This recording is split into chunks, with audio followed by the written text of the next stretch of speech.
Licenciado Ricardo Vázquez Contreras, sea usted bienvenido al Senado de la República, muy buenas tardes.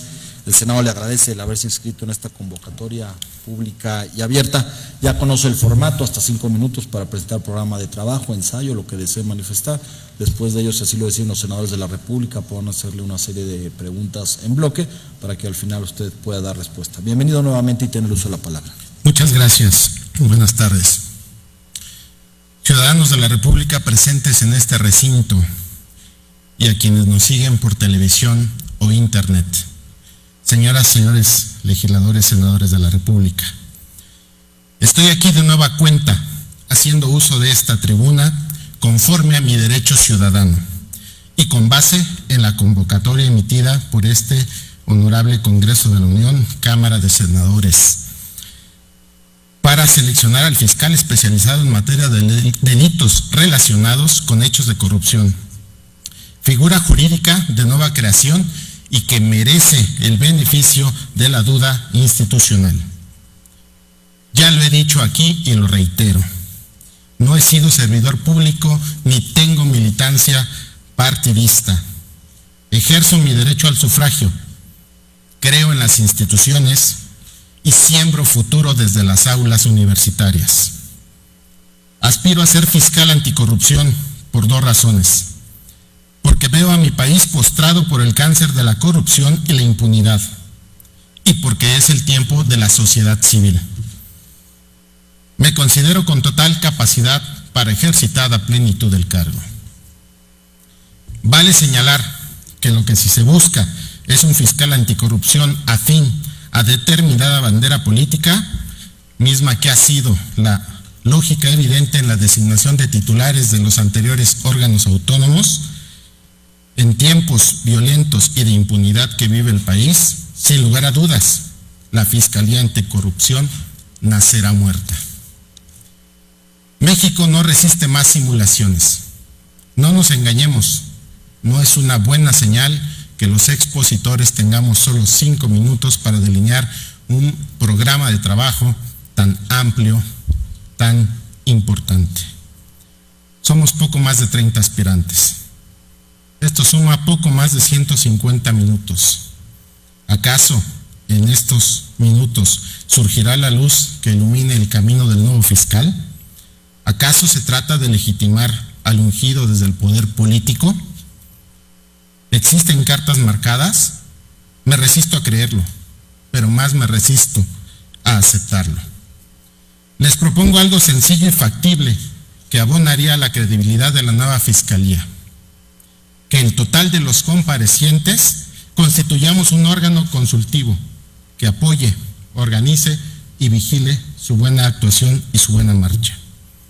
¿Por qué seguirle apostando a la figura del llanero solitario y no buscar soluciones colegiadas y plurales?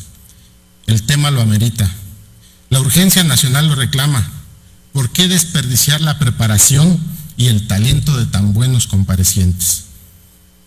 En caso de ser seleccionado, no desaprovecharía este conjunto de valiosos recursos humanos y los pondría en sinergia con acciones concretas de objetivos específicos. Lo aclaro, no busco empleo. Soy exitoso como profesionista y como docente. Estoy tratando de aportar soluciones al gravísimo problema de la corrupción, mal endémico, agravado en últimos tiempos y que le roba factibilidad de desarrollo al futuro de la nación. Algunos dicen con simplismo que la corrupción es inherente al capitalismo, que no hay solución. Falso. Los países con más altos índices de corrupción y los países con más bajos índices de corrupción son capitalistas, pero sus bases educativas son distintas. Esa es la diferencia que hace la diferencia. Mediante la educación obligatoria y de calidad se puede frenar la degradación en la que nos encontramos todos como nación-estado. El de la voz entiende la corrupción en 3 niveles. Es corrupto quien facilita o roba desde el encargo. Es corrupto quien, teniendo la responsabilidad de perseguir al delincuente, es omiso y permite la consumación de dichos ilícitos, provocando la impunidad. Y también es corrupto quien ocupa puestos públicos para los que no está preparado y o se ostente como profesionista o posgraduado sin serlo o sin estar reconocido por el Estado mexicano. Hay que erradicar la contracultura del que no tranza no avanza, la que dice que quien vive fuera del erario público vive en el error, y también la que reza que un político pobre es un pobre político. Esto debemos combatirlo con toda energía. La reparación del daño debe ser prioridad. La prevención y la vinculación educativa reclaman el concurso de todos. Se debe privilegiar los valores de la ética y la moral y no derrotarnos por la lógica del cinismo. Señoras y señores, en agosto de 2008, don Alejandro Martí, con el dolor de la pérdida de su hijo víctima del secuestro, lanzó un reclamo a la autoridad. Si no pueden, renuncien. 6 años después, los responsables ni han podido ni han renunciado, y se puede agregar, ni han querido. México ya tocó fondo en corrupción. Las cifras aterran. No se trata de una cultura, sino todo lo contrario. Es una contracultura nefasta. Estas tendencias negativas las debemos revertir con urgencia para no cancelar la acción por omisión o por acción de nuestro proyecto nacional. La gente está harta del abuso del poder y de la gandalle. Está harta de que la política y la administración públicas sean vistas como botín de corsarios y no como oportunidades de servir a los demás. Mediante 5 puntos, en caso de ser favorecido, continuaré, si así es su deseo. Muchas gracias. Gracias, licenciado, muy amable. Tengo registrado al senador Carlos Puente. Senador. Muchas gracias, senador presidente.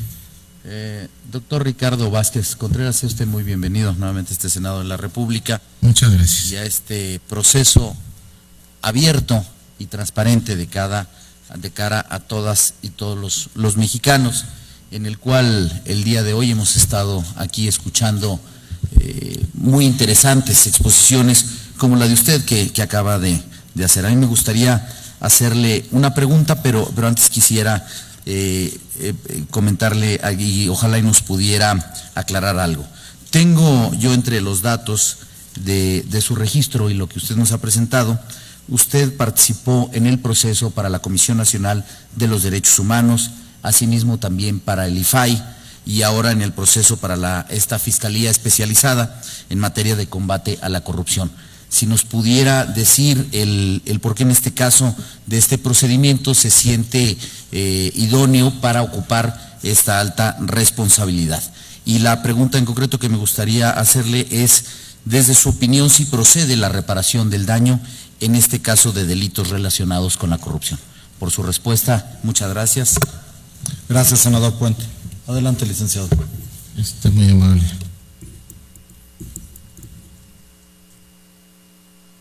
Efectivamente, señor senador, muchas gracias por la pregunta, muy amable. Participé para el IFAI, participé para la Comisión Nacional de Derechos Humanos y ahora en la Fiscalía conocida como Anticorrupción. ¿Por qué participé? Porque no se vale que desde la sociedad civil lancemos ataques y no propuestas. Segunda, porque desde las aulas impulso a todos mis alumnos, a todos mis compañeros y en mi trabajo como litigante a que tengamos que aportar soluciones en lugar de aportar críticas sin sustento. Esa es la razón por la cual desde la sociedad civil he participado para estos encargos, esperando que todas y cada una de mis intervenciones tengan como fin el beneficio de la sociedad. Ese es prácticamente por lo que hace a la pregunta de por qué he participado en los anteriores encargos. Si la reparación del daño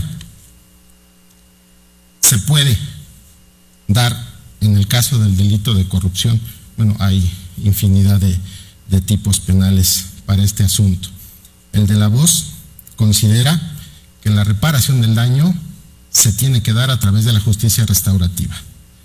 Ustedes nos han metido en esa sinergia que aplaudo como algo diferente para que esta sociedad palpe de manera tangible que se está abatiendo el índice de impunidad. Por supuesto que la finalidad de la justicia restaurativa es esa, otorgarle certeza y reparación del daño a el justiciable, o en este caso al Estado que se vea transgredido en las arcas federales por una cuestión de delitos en esta materia. Me gustaría, para hacer uso de los 15 minutos que se me otorgó, darle a conocer a la sociedad civil parte de mi programa de trabajo de manera muy específica. La evaluación de los recursos presupuestales para que a partir de ahí determinar la cantidad de servidores públicos que deberán determinar el total de la Fiscalía. La evaluación de recursos humanos disponibles en la Procuraduría General de la República, futura Fiscalía General de la República, para que se tenga mayor mérito en los servidores públicos que deban de integrarla. Es por mérito, no es por apoyos de ninguna especie. Se deberá analizar todas las legislaciones nacionales e internacionales que nos obligan en materia de anticorrupción para que podamos vincular el uso y ejercicio efectivo de los derechos humanos. Con base en lo anterior, se elaborará un plan de trabajo en 3 plazos, a corto, mediano y largo plazo. Se establecerá un número único para la recepción de quejas públicas para darle seguimiento. Se implementarán medidas de trabajo urgentes, solicitando dentro de la primera semana de funciones informes a cada una de las dependencias de los poderes de la Unión donde existan indicios de actos u operaciones vulnerables tildadas de corrupción. La aplicación de las doctrinas Padilla, García y Porras, orgullosamente mexicanas, para implementar el derecho penal del enemigo, la tentativa de los delitos y la semiología y semiótica jurídica. Para la revisión de los tipos penales en la materia, una prosecución efectiva del delito, una persecución aún más efectiva del delincuente que se encuentre inmerso con los simples indicios a que alude el artículo 286 del Código Federal de Procedimientos Penales. Lo anterior para aplicar de igual manera a todos, sociedad y servidores públicos, los principios de igualdad y no discriminación señalados en el artículo 1 constitucional. Se debe dar seguimiento constante y periódico a los actos y resultados del personal de la Fiscalía para permanecer en su encargo. Solicitar en casos de duda, en vía de opinión consultiva, a la Comisión Interamericana de Derechos Humanos, resoluciones para que se cuente con aval nacional e internacional. Honestamente, nada tendríamos que hacer aquí buscando un fiscal anticorrupción que combata antivalores que dañan a nuestra sociedad.